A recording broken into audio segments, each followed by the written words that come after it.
Екі данышпан. Тәте қоя салыңыз. Мен десең де болады, сен десең де болады. Енді бұлардың барлығы кәрі адамдар ғой деп ойласаңыздар. Қартайғанда бата беру үшін жас кезде дұрыс ән тыңдау керек. Қайтеміз. Барлығын біз жазып берейік. Өмір бақи осы жастардың өлеңін тыңдап жүрмейсіздер. Шалдарды көріп жүрміз. Иә. Неге? Өйткені олар шал. У ұстаған қолда удың иісі қалады. Гүл ұстаған қолда гүлдің иісі қалады. Қалауды қояйық жігіттер. Алға Қазақстан! Қалай, мөлдіретіп жібердің ба?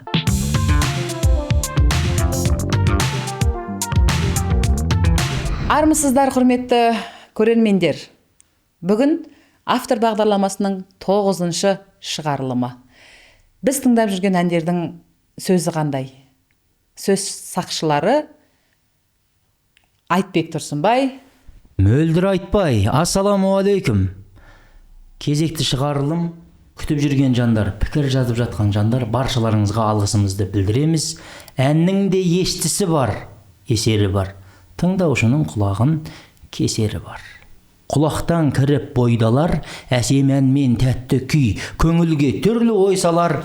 Әнді сүйсең менше сүй деп Хакім Абай атамыз жырласа, біз мынау әнді сүйіңіз, осы әнді тыңдаңыз деп жарнамаламаймыз. Керісінше әуеніне елтіп, сөзіне мән бермей жүрген жоқсыз ба?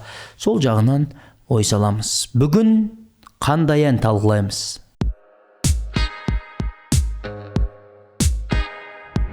Әттең-ай бағдарламасында біз талқылап жүрген әндерді сол әншілердің жанкүйерлері бізге көп сын пікірлер айтып жатады. Басқа планетаға көшіңіздер, қолдарыңыз бос па? Екі данышпан. Иә, екі данышпан. Тәте қоя салыңыз деген сияқты жас балалардың көбінесе пікірлерін оқып жатамыз. Бірақ ол пікірлерден бізге ешқандай, былайынша айтқанда, біз өзіміздің не істеп жүргенімізді, кім үшін не жасап жүргенімізді білгендіктен түрлі пікірлердің бізге келіп кетері жоқ. Жазып жатқандарыңызға, уақыт бөліп көріп жатқандарыңызға алғыс айтқаннан басқа ештеңе дей алмаймыз. Өйткені біз өз ісіміздің белгілі бір дәрежеде биігіне жеткен, айтары бар, ой қорытқан адамдармыз деп толық айта аламын. Көп адам ойлайды, әншілерді жамандау арқылы, сынау мінеу арқылы оқырман керек болды ма деп. Бізге оқырман керек жоқ. Егер оқырман керек болса, болмайтын сөз айтып, болмайтын дұрыс емес дүние жазсаң, қазір біздің қазақ өзі жерден алып жерге салуға даяр тұрамыз, іліп алып кетеміз. Бірақ бізге оқырман саны маңызды емес, қаралым маңызды емес, бізге саналы көрермен, саналы ән мәтіні, саналы адам жетеді. Яғни, егер біз осы арқылы жастардың тілмен айтқанда жарнамаға мұқтаж болсақ, хайп керек болатын болса, мынандай салмақты дүниені қуалап, осыған мый аштып, әр әншіге мен айтып, ол сөзді талқылап неміз бар. Кеше Саят ағамыздың да несінен оқып қалдым, әлеуметтік желідегі парақшаларынан. Әндердің сөздерін реттеу керек деген сияқты. Жалпы бұл енді үлкен буынның төменгі жас буынға көңілі толмау, ол бұрыннан бар. Бұрыннан бар.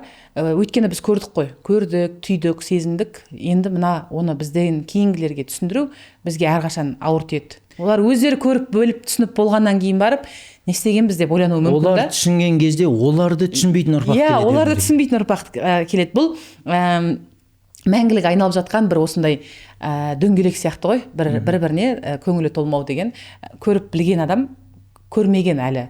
Көрер алдағы адамдарға көңілі толмай жатады. Бүгін сондай көңіліміз толмайтын тағы да бір әнші, әншілігіне, сазгерлігіне, білмеймін, сазын өзі шығарды ма екен, дауысына, талантына ешқандай айтар сөзіміз жоқ. Бүгінгі әнші Таспай. Ән Қайтеміз.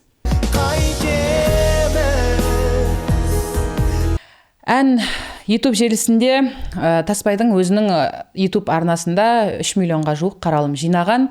Әні тамаша, сөзі қандай? Мен сіздерге оқып берейін. Мен не істейін? Бұйырғаны осыма. Қаламадым іштей, сонда да қош айттым құсыма. Бұл ең жаман түстей. Өз-өзімді қинап, айтқым келген сөздер қалды тіл ұшында. Енді бұл жердегі ұйқас осы ма, құсы ма, ұшында деген сөздер ғой. Енді үшеуі де жанама ұйқастар. Бірақ жалпы ой бар, тіл шұбарланбаған дегенмен сәтсіз жеткізілген. Иә, мен не істейін, бұйырғаны осы ма. Ары қарай болдық екеуміз ойға жем. Ойға жем. Өзіміздің ойымызға жем болдық деген нәрсе ғой енді. Адам ойға жем болмайды. Ой жейді адамды. Бір оймен жегідей жеп жүр деген сияқты сөздер бар. Бірақ мынау казиноға жем болады. Құмар ойындарға жем болады. Бір жыртқыш аңға жем болу мүмкін, бірақ ойға жем болу деген нәрсе жоқ. Бұл неге жем деп айтты? Өйткені өзгелерден қай жеріміз кем деді ғой келесі қатарда. Ұйқас үшін. Ұйқас үшін. Болдық екеуміз ойға жем, өзгелерден қай жеріміз кем. Осы жем мен кемді ұйқастыру үшін ана жаққа ана жемді апарды ғой. Мына дүние кең десең де болады, мысалға. Өзгелерден қай жеріміз кем деп болады. Сен десең де болады. Менің арманым сен десең де болады, немесе бірге болсақ екен деп алсаң да болады, былайша келген кезде. Кімнен қате, кім жақсы? Кінә болмайды біреуден. Қайтеміз. Бәрі біз қалағандай болмайды. Бұл өмір, мына теңіз, күні түні үзіліссіз шулайды. Желі өткір, енді не істеймін? Басқа жанға қалай ұсынам? Есіміңді естеймін, жүрегімнің соғысынан. Ұсынам мен ғысынан ғой, соғысынан деген жерде. Болмайды мен шулайды ұйқас. Не істеймін? Иә, не істеймін мен? Естеймін. Кезекті ұйқаспен алған. Абы, В, Г, Д, Е деген сияқтында ұйқастырмен алған. Жалпы, енді ұйқасты түсінеді, сөзін Ербол өзі жазған. Таспай деген атпен шығады, негізі ол атасының аты болу керек, негізі Ербол Таспаев деген жігіт сөзін өзі жазған екен. Ербол мынандай дарынмен бір қасыңа ақынмен жұмыс жасасаң, сен бағындырмайтын биік жоқ. Тағы айтам, керемет негізі. Әншілер қауымы, бір нәрсені түсініп алыңыздаршы. Біз әлемнің екі данышпаны болып отырған жоқпыз. Бізге келсеңіздер, біз әннің мәтінін сауатты жазады деген авторларды, ақындарды сіздерге ұсынамыз, нөмірін береміз, байланысқа шығасыздар, шығармашылық байланыс орнатасыздар, барлығын біз жазып берейік, не болмаса бізге келіңдер деген дүние жоқ. Ал ұнатып жатсаңыздар өнерімізді, бізге жаздырсаңыздар да болады. Ақын мен сазгер, жалпы әнші біріккен кезде құнды дүние шығады. Себебі қашаннан да бар, ол бірлік бар жерде тірлік бар, және бір бастан екі бас артық. Ары қарай қайырма қайталанады. Енді гүл өспейді, жоқ мына жерде бар екен, енді гүл өспейді, бұл бораған қыста, оны ешкім еріте алмас, айналған соң мұзға. Болдық екеуміз ойға жем, өзгелерден қай жеріміз кем, ары қарай қайырма қайталанады. Енді мына жерде қыста мен мұзғаны ұйқастырған, негізі мұзға мен қызға ұйқасады, сызда деген, бұзба дегендер ұйқасады. Қыста мен тыста, ұста, иә. Осындай сияқты ұйқастар бар ғой. Жалпы енді ұйқассыз өлеңдерге қара, әлемнің күйіміне қараған кезде ескерткіш қоюға болады. Мынандай жарты бас жоқ. Жарты бас деген ба? Жарты бас деген ескерткіш қоюға болады. Әлемнің күйімінде мүлдем ұйқас жоқ еді ғой. Мынада қойып бар. Азды көпті. Иә, Ербол өнерің өрге жүзсін дегенмен алдағы уақытта ақындармен жұмыс жасаған дұрыс. Сосын ақындар деген кезде де мен негізі көп ақындарды білем, әнге мәтін жазатын, бірақ өте сәтсіз, сауатсыз жазатын. Ақынға да талғам керек. Мысалға, өте керемет ақындармен жұмыс жасайтын әншілер бар. Мейрамбек ағамыз. Әннің сөзін сұмдық талдайды. Себебі Саят ағамыз, Тоқтар, Мейрамбек ағаларымыз, Мозарт тобы, ол кісілер тұрақты бір ақынмен жұмыс жасады. Талант Арғынғали, Қалқаман Сарин, Ринат Зайыт секілді ағаларымызбен тың дүниелерді алып келді. Заманында бүкіл қазақ жатқа айтатын әндерді апта сайын, ай сайын шығарды. Сол өлеңдер әлі күнге қайталанып айтылып жатыр. Олар 3 күннен кейін өліп қалған жоқ. Мысалға, қазір тойға барған кезде Балқияны қосып билейтін адам сирек уже. Қазір басқа әндер шығып кетті. Мынау кешегі хит болған өлеңдерінде бүгін міне жоқ. Сол сияқты уақытпен алмасып отырады да. Ал неге мына Мозарттың өлеңдері, Ғазизханның өлеңдері сондай? Ғазизхан өзі бір жылдар айтады, одан кейін оны келеді тағы басқа адамдар айтқан кезде ол жаңадан өмір, жаңадан бір қуат алып қайтадан шығады. Сол себепті бұның атын өміршең өлең дейді. Сауатты әншілердің қатарында Әсет Есжан бар. Ұшқын Жамалбек бар. Әнне сөзіне мән беретін Әбжаппар Әлқожа бар. Енді бұлардың барлығы кәрі адамдар ғой деп ойласаңыздар, бізді көретін жастар әсіресе.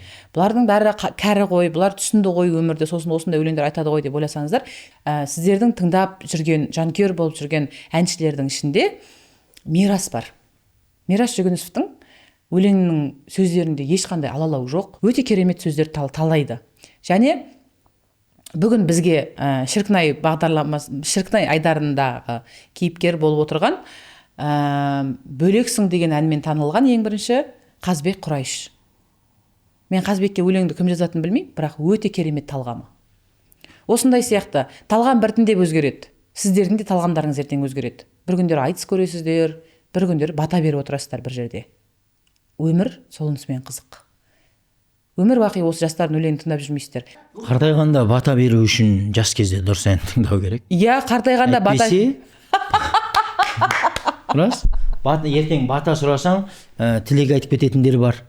Соңынан соншама көлгөсір дүниені айтып, алып қояйық дейтін шалдарды көріп жүрміз. Неге? Өйткені олар шал, ал ақсақал деген ол абыз, кеуде аузы дуалы, сөзі уәлі деген сияқты. Сондықтан дұрыс қартаю үшін дұрыс жастық шағымызда дұрыс білім, дұрыс ән, дұрыс күй, дұрыс өмір сүрейік. Шетелдік ғалымдардың зерттеуі бойынша адамның ағзасы, білесіздер, 5 литрдан астам қан бар, және біздің миымыз 90% судан құралған екен. Сумый деп айтатын содан ба? Сумый деген сөз, олар 100% судан құралған шығар. Жоқ, жалпы су дегенді неге айтып жатырмын? Суды бір музыканың жанына қойған кезде, мына рок, бір металл сияқты барабан ұратын сондай музыкалар болған кезде, судың ішінде өте біртүрлі бір жаман фигуралар шығады екен, бейнелер. Классикалық музыка тыңдаған кезде және әдемі кристалдар түзіледі екен судың ішінде. Оны микроскоппен көрген екен. Және кейбір осы біздегі сауын ауылдарда, бір фермаларда сиырды сауған кезде классикалық музыка қойып қояды екен. Сол кезде сиырлар көбірек сүт береді екен. Иә, сол сияқты баланың да біз ішімізде жатқан кезден бастап балаға құлағымыздан қандай өлең тыңдадық, осындай болады.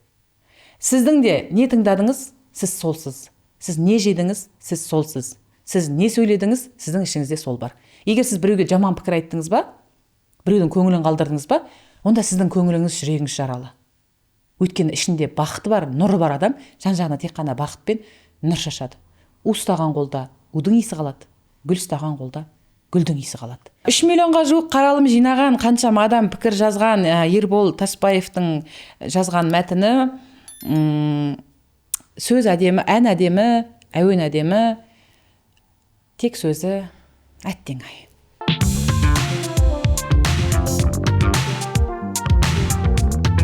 Иә, біздің әттең ай дейтін әндеріміз ғана емес, онымен қоса жақсының жақсылығын айтын, нұры тасысын деген мақсатта Шіркінай деген айдарымыз бар. Бүгінгі Шіркінай айдарының бас кейіпкері Қазбек Құрайыш, бақытыңды табасың әнімен.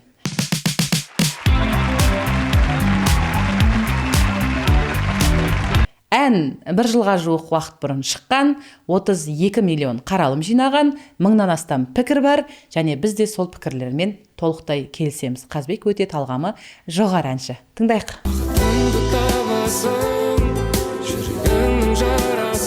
Қазбек өлең айтқан кезде өзінің үнінде бір ерекшелік бар.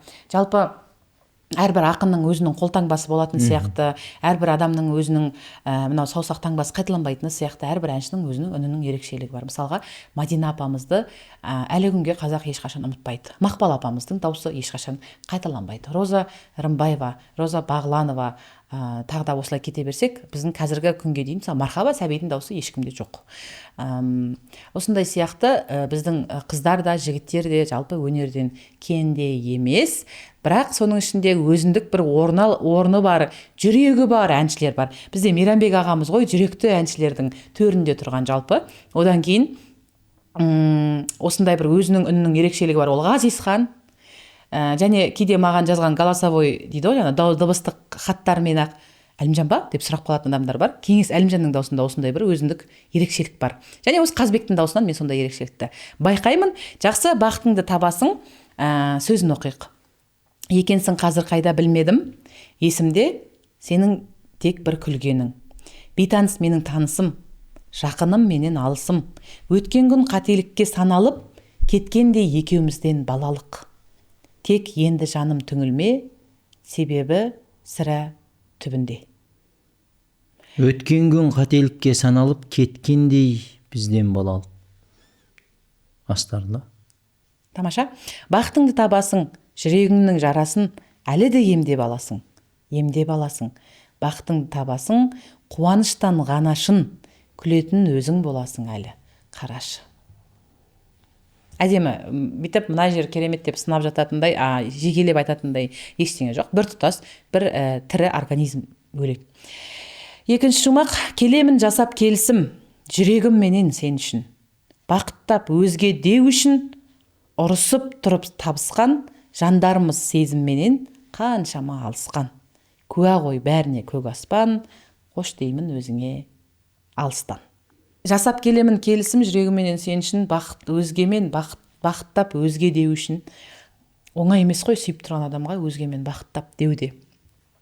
Жүрегімен келісіп, жүрегіне сырын айтып, жырын айтып, өзімен өзі тілдесіп, өзімен өзі бір шешімге келіп, сүйгеннің дәлелі ретінде сүйіктісіне бақыт тілеу.